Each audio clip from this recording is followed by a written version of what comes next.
É isso aí, você falou algo interessante também, porque eu vejo duas coisas importantes aí. É que muitas vezes as pessoas acham um absurdo, eu não sei quanto que é lá em Portugal, mas aqui no Brasil é 5%, É né? 5% o mínimo, né? A gente Lá pode. também. O mínimo é 5%, podemos cobrar 6, 7, 8, 10, mas o mínimo é 5.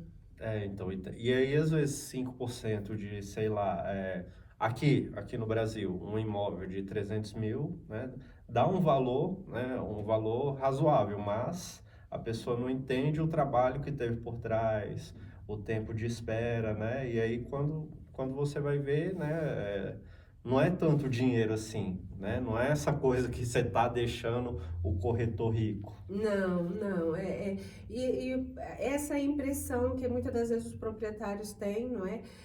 Só que quando você vai ver, quando você vende um imóvel através de uma agência ou de um consultor da sua confiança, você consegue até como é que se diz, vender com uma valorização melhor, porque quando o cliente comprador vai até o vendedor, normalmente ele vai já com aquele espírito de barganha, muitas das vezes toca na parte sentimental do próprio vendedor, não é? Porque quando a pessoa está a vender a sua casa, ela tem ali toda uma história naquela casa, um vínculo sentimental com aquele imóvel, e nós consultores não temos esse vínculo, não é? E muitas das vezes o proprietário não tem muito sucesso nas vendas ou na venda do seu próprio imóvel, geralmente por causa disso, né? Outra também situação é que o proprietário, ele trabalha, normalmente ele tem o emprego dele, a vida dele, e o consultor, eu por acaso, eu trabalho 100% para o mercado imobiliário, eu trabalho 100% para as vendas, ou seja, tudo que eu faço no meu dia é em função das vendas, da venda dos imóveis que os clientes me confiam. Então é diferente, o proprietário não tem essa disponibilidade. Não tem, muitas das vezes o cliente quer, e outro, o comprador, ele precisa ser acompanhado.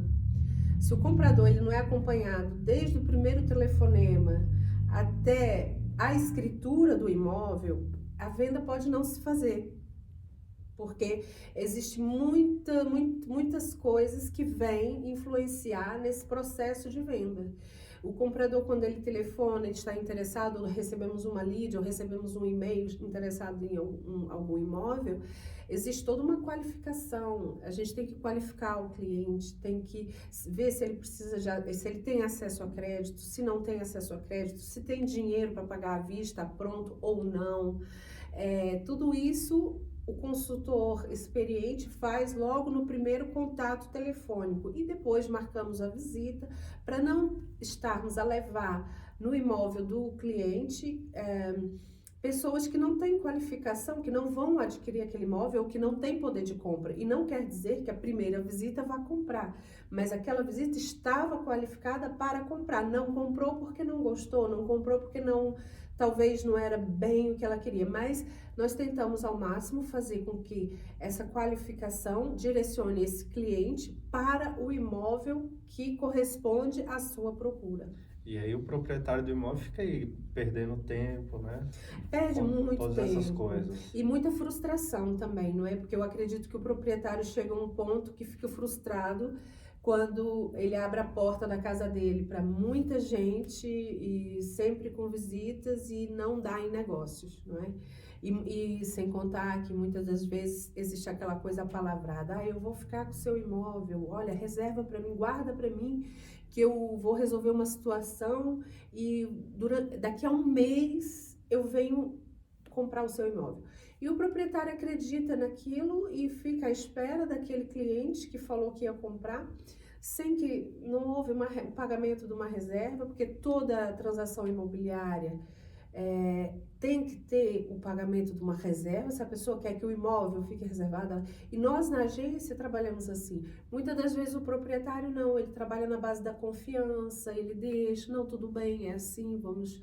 E nós, como trabalhamos mesmo numa linha profissional muito coerente, não é? Não aceitamos palavra, tem que ser tudo documentado, tudo bem direitinho, pagamento de reserva, se é um contrato de promessa, compra e venda, também com pagamento garantido, não é? Que no caso de Portugal é o cheque bancário ou transferência bancária, e tudo isso, o contrato só tem efeito a partir do momento que há o recebimento efetivo daquele valor. E muitas das vezes, se é o cliente comprador diretamente com o proprietário, esses cuidados não se têm, não é? E esse valor aí da reserva, o que acontece se o cliente decidir não ficar com o imóvel? Existem várias situações, por exemplo, tudo tem que ser documentado. Se numa reserva, existe reserva que, por exemplo, se você está comprando um apartamento que está reservando um apartamento que ainda não foi finalizado, não terminou de construir. Então, você pode ter ali naquela reserva, o ideal para garantir realmente, no caso de Portugal, do mercado português, é você fazer um contrato de promessa. A reserva, ela é um pouco frágil no sentido documental ou judicial, não é? Mas o contrato de promessa, se ele é registrado, e se há o reconhecimento das assinaturas, ele tem o poder de quase uma escritura, não é? Então, você deu um sinal e o vendedor não cumpriu com alguma das cláusulas contratuais, você tem o direito a receber o sinal e em alguns casos, o sinal em dobro. O sinal em dobro. E se o comprador desistir, ele tem que pagar, ele perde o sinal. Ele simplesmente 100%. perde o sinal, 100% do sinal. E se for o vendedor que, por algum motivo, desistir da venda ou quebra de contrato por parte do vendedor, ele tem que devolver 2 vezes o valor do sinal para o cliente comprador.